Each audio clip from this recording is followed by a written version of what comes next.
Hi guys, একটা 60 days what I it in a day challenge নিতে চলেছি। এই আইডিয়াটা পেয়েছি আমি কিছু ইনফ্লুয়েন্সার্সের রিলস দেখে, তাই ভাবলাম নিজেও চ্যালেঞ্জটা নেওয়া যাক। প্রথমেই সকালে চা বিস্কিট খেলাম, তারপরে মা বানাচ্ছিল এই হেলদি সুজির চিড়াটা, যেটা খেতে কিন্তু আমার দারুণ লাগে একটু তরকারি দিয়ে।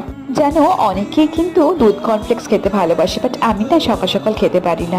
তারপর বেলায় দিদা কাটছিল এখানে ঠান্ডা ঠান্ডা পেঁপে।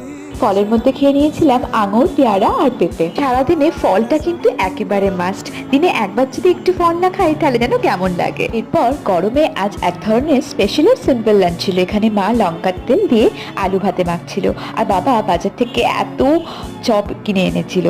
তোমরা নিশ্চয়ই এতক্ষণে বুঝেই গেছো আমি লাঞ্চে কি খেয়েছি। ইয়েস, জল ঢালা ভাত, তার সঙ্গে এই আলু ভাতে আর চপ। এই কম্বিনেশনটা গরমকালে একেবারে জমে যায়। তারপরে সন্ধ্যেবেলা খেয়েছি এই দইয়ের ঘোল। গরমকালে লাস্সি আমার ফেভারিট। ডিনারে ছিল সিম্পল রাইস আর চিকেন কারি আর স্যালাড। আজকের ভিডিওটা কেমন লাগলো অবশ্যই জানাবেন। বাই।